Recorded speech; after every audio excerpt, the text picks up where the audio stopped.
घंटी बजाऊ। कहाँ छ घन्टी?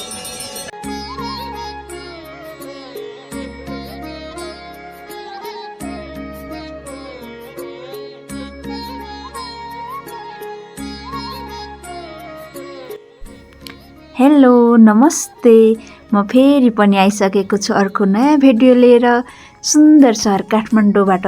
तर आजको भिडियो एकदम विशेष हुनेछ, हजुरहरूले पनि लास्टसम्म हेरेर साथ दिनुहोला, किनभने आज विशेष बुढा नीलकण्ठ र पशुपतिको भिडियो लिएर आएको छु। बीचबीचमा मैले नयाँ ठाउँ पनि देखाउने नै छु। आजको मौसम यस्तो छ, बाहिर हेर्दाखेरि। अब चाहिँ मेरो आमाजु दिदी र म चाहिँ बुढा नीलकण्ठको लागि जाँदैछौँ। हजुरहरू पनि आउनुहोला बुढा नीलकण्ठ मन्दिर, हजुरहरूलाई पनि म देखाउने छु। अब चाहिँ हामीहरू लगभग पुग्न लागिसक्यो, लगभग आधी घन्टा लागेको थियो हामीलाई घरदेखि बुढा नीलकण्ठ जाँदाखेरि। बाहिरको माहौल यस्तो छ, बुढा नीलकण्ठ यो नजिकै खाजाको व्यवस्था पनि छ र फुलहरूको पनि व्यवस्था रहेको छ, मन्दिरको छेउमै हो। ल हेर्नुहोस् त,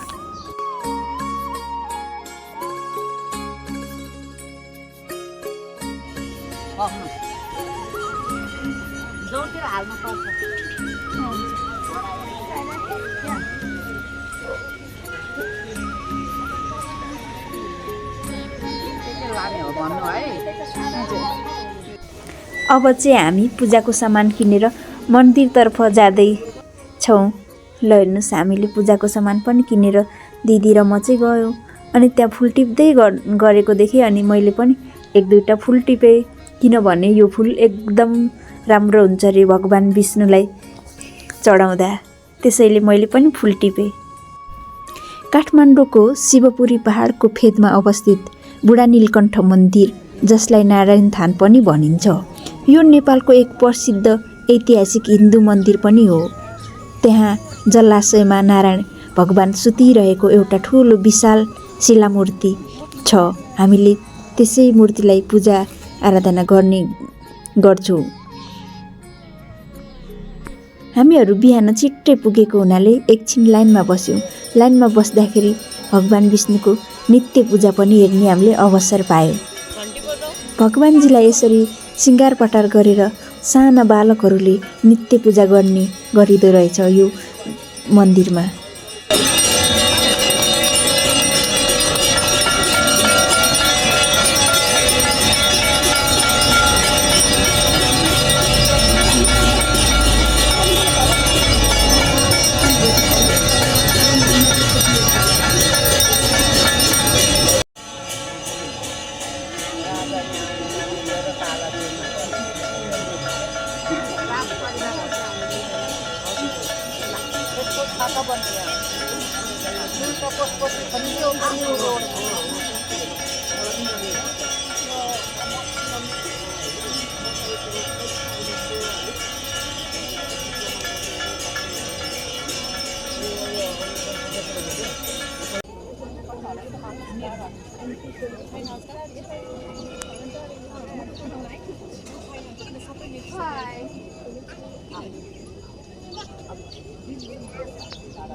नित्य पूजा नसकिदासम्म मेन ढोका खुलेको हुँदैन।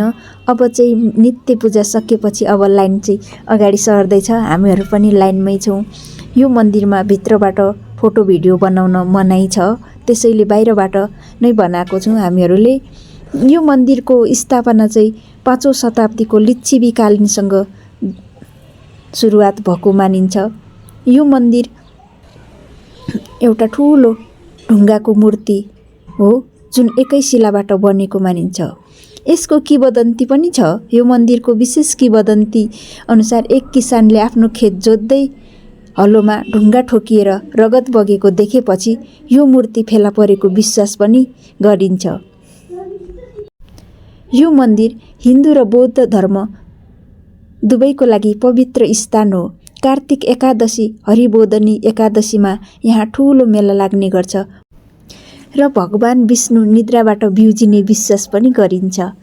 हामीहरू नेपालीको ठुलो आस्था विश्वास बोकेको बुढा नीलकण्ठ मन्दिर एकचोटि हजुरहरू पनि जानुस्, अवश्य दर्शन गर्नुस्।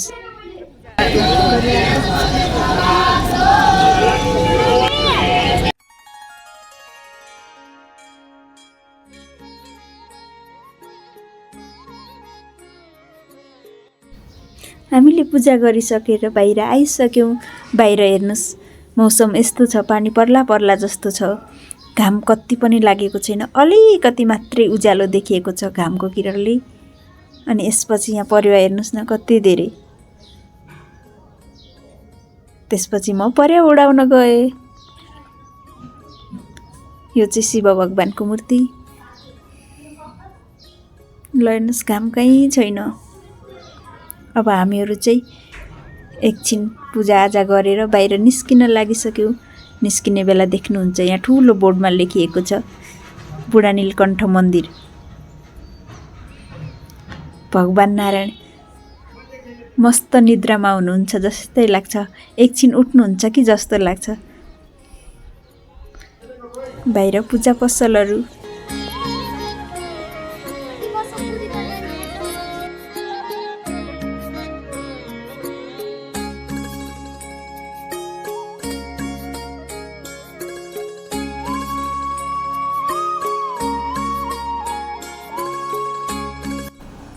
हामीहरूले बुढा नीलकण्ठ मन्दिरको पूजाआजा गरिसकेर हामीहरू फेरि बुढा नीलकण्ठमा रहेको इस्कनमा पनि जाँदैछौँ है।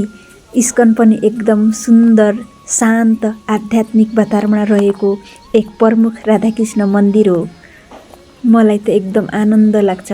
कहिलेकाहीँ जानुपर्छ, आफ्नो मनको शान्तिको लागि भए पनि। पहाडको फेदमा रहेको सुन्दर अनि शान्त वातावरणमा छ। जाँदा जाँदैखेरि यहाँनिर भगवान शिवको ठुलो मूर्ति राखिएको छ, हजुरहरूले पनि देख्न सक्नुहुन्छ। अनि यहाँनिर ठुलो पोखरी छ जुन कृष्ण भगवानले काली नागलाई मारेर उसको टुप्पो समात्नु भएको भिडियो पनि देख्न सक्नुहुन्छ हजुरले। फोटो भिडियो कस्तो राम्रोसँग आकृति बनाउनु भएको छ, साँच्चीकै हो जस्तो लाग्छ।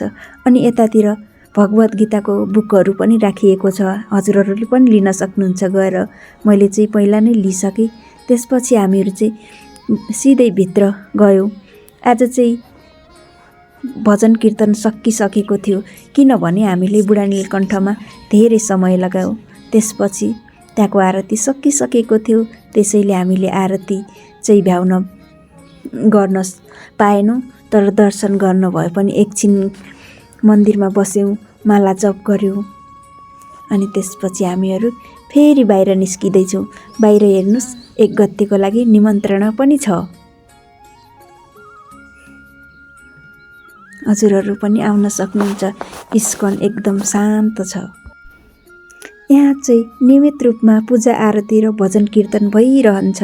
तर हामी गएको बेला भजन कीर्तन सकिसकेको थियो, आरती पनि सकिसकेको थियो। त्यही भएर खाली देख्नुभएको होला। कुनै दिन विशेष दिन यति भिड हुन्छ कि त्यहाँ खुट्टा टेक्ने पनि ठाउँ हुँदैन। अनि हामीहरू बाहिर हेर्दै आउँदाखेरि अब यहाँनिर चाहिँ श्रीकृष्ण भगवानजीले गोवर्धन पर्वत उठाउनु भएको थियो नि, हो त्यसैको आकृति बनाएर राख्नु भएको छ उहाँले। ल हेर्नुस्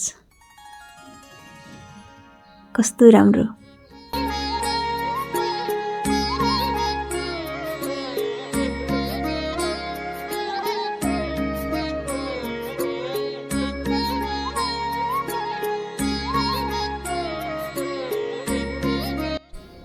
इस्कन चाहिँ मानसिक शान्त खोज्नको लागि एउटा ठुलो गन्तव्य पनि रहेको छ, जहाँ शान्त हुन्छ। वातावरण एकदम शान्त छ, कोहल छैन, हल्ला पनि छैन, केही पनि छैन, एकदम शान्त छ। त्यसैले मन पनि हामीहरूको शान्त हुन्छ। जहाँ भगवानको स्थान भनेपछि त हामीहरूलाई मन उस्तै आनन्द हुने नै भयो। हजुरहरू पनि आउन सक्नुहुन्छ। एकदमै राम्रो ठाउँ छ, पवित्र स्थान छ। म चाहिँ समय समयमा गइरहेको हुन्छु। आज दिदीलाई पनि लिने मौका मिल्यो। यहाँ चाहिँ श्रीमती तुलसीजीको पनि प्रतिमा राखिएको छ, एकदम सुन्दर छ।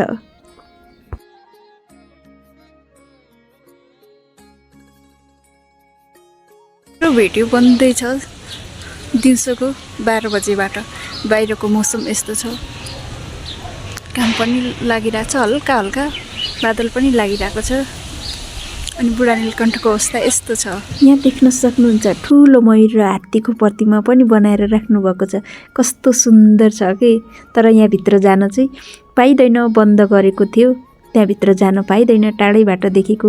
अनि यता गाई पनि छ, बिचमा नदी पनि बगिरहेको देख्न सक्नुहुन्छ हजुरहरूले। र मेरो पछाडि श्रीकृष्ण भगवानजी पनि देख्न सक्नुहुन्छ हजुरहरूले। हजुरहरूले हामीहरूसँगै इस्कन र बुढा नीलकण्ठ भिजिट गर्नुभयो। हजुरहरूलाई धेरै धेरै धन्यवाद। हजुरहरू पनि नजिक हुनुहुन्छ भने एकचोटि अवश्य जानुहोला। आफ्नो मनको शान्तिको लागि भए पनि भगवानको स्थानमा अवश्य जानुहोला हजुरहरू पनि।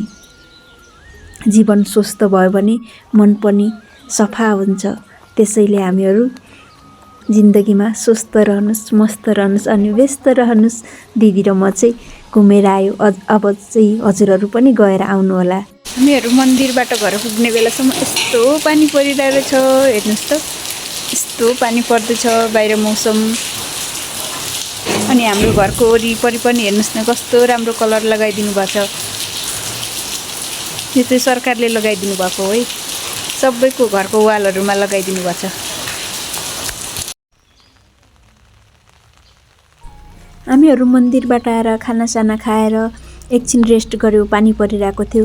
अनि साँझतिर दिदीको लुगा सिलाउन जानुपर्ने बेला भएको थियो। त्यसैले हामी लुगा सिलाउन गएको। अनि त्यसपछि एकछिन त्यही अरुण नर्सरीमा पनि जाऊँ न त भन्नुभयो दिदीले। अनि हेर्नुहोस् त यति राम्रो फुल फुलेको रहेछ। मेरो त मन नै आनन्द भयो। फोटो भिडियो नलिकन त म आउनै मानेन मनले। त्यसैले मैले फेरि पनि अरुण नर्सरीको भिडियो बनाएर हजुरहरूको लागि ल्याइदिइसकेको छु। हजुरहरू पनि गएर आफ्नो घरको लागि फुलहरू किन्न सक्नुहुन्छ। कस्तो राम्रो फुल फुलेको के। फुल देखेर त मेरो क्यामेराले भिडियो बनाउन सुरु गरिहाल्यो नि।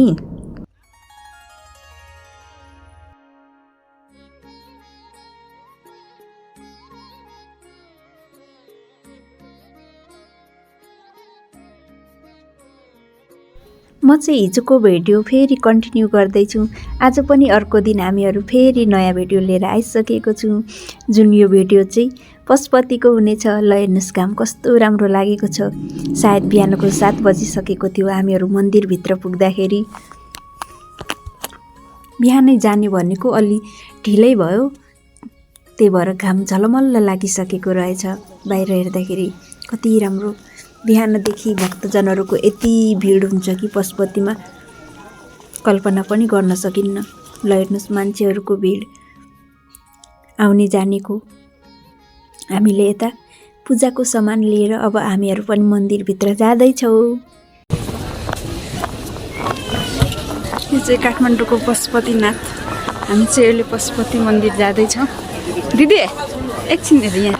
ल देखाते तँवर त्यही देखा न।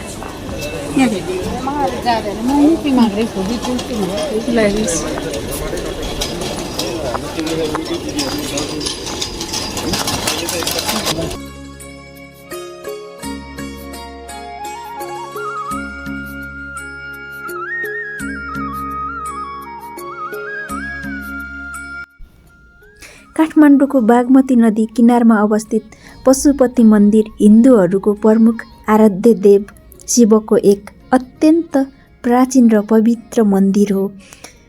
जुन मन्दिरको लागि मान्छेहरू टाढा टाढाबाट देश विदेशबाट दर्शनको लागि हजारौँ भक्तजनहरू आउने गर्छन्।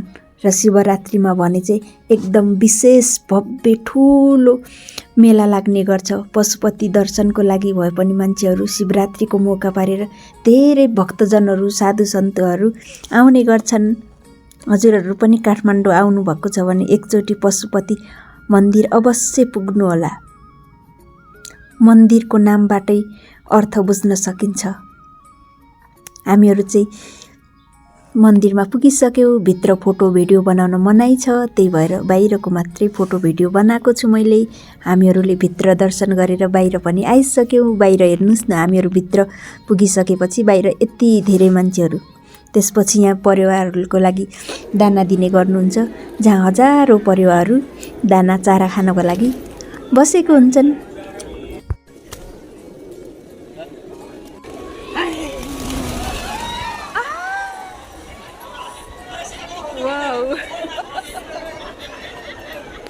ल हेर्नुहोस् न,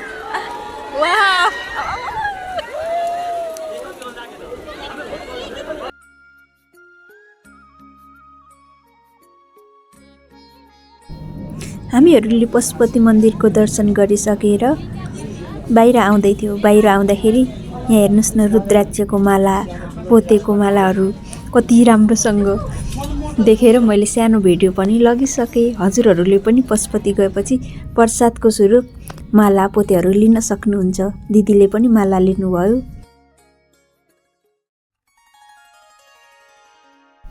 पशुपति मन्दिरमा हरेक दिन, हरेक बिहानदेखि साँझसम्म मान्छेहरूको यत्तिकै भिड हुन्छ।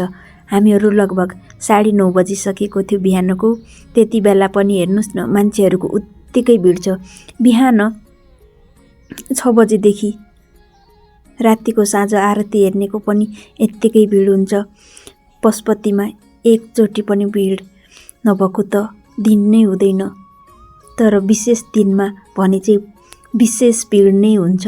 त्यति बेला चाहिँ खुट्टा टेक्ने पनि ठाउँ हुँदैन यो पवित्र पशुपति भूमिको स्थानमा। हजुरहरू पनि आउनुहोस्, एकचोटि भए पनि दर्शन गर्नुहोस्। पशुपति मन्दिरको पनि पौराणिक कथा अनुसार किंवदन्ती रहेको छ। एउटा मान्यता अनुसार शिव र पार्वतीले बागमतीको किनारमा मृगको रूप धारण गरेर रमाइलो गरिरहेका थिए र पछि देवताहरूले शिवलाई भेट्टाउँदा मृगको सिङ समातेका थिए। सोही भाँचिएको सिङलाई ज्योतिर्लिङ्गको रूपमा पूजा गर्न थालिएको हो, जुन पछि हरायो र पछि गोठालाले फेला पारेको विश्वास पनि गरिन्छ। यो मन्दिर चाहिँ प्यागडा शैलीमा निर्मित छ र यसको चारैतिर सुनको ढोका र गजुरहरू पनि छन्। पशुपतिनाथलाई नेपालको राष्ट्रिय देवता मानिन्छ। यहाँ शिवरात्रि, बाला चतुर्थी र तीज जस्ता चाडपर्वमा भक्तजनहरूको ठुलो भिड लाग्छ। हजुरहरू पनि आउन सक्नुहुन्छ, दर्शन गर्न सक्नुहुन्छ। हामीहरू मन्दिरबाट घर आइसक्यौँ। घर आइसक्दा वालहरू एकदम रङ्गीन देखे, त्यसैले मैले सानो भिडियो पनि बनाइसकेँ हजुरहरूको लागि। हजुरहरूको टोलमा पनि कलर लगाउनु भयो, हाम्रो टोलमा त यस्तो राम्रो कलर लगाइदिनु भएको छ। सरकारप्रति धेरै धेरै आभारी व्यक्त गर्न चाहन्छु र भिडियो लास्टसम्म हेरिदिनु भएकोमा थ्याङ्क यू सो मच भन्न चाहन्छु सबैलाई।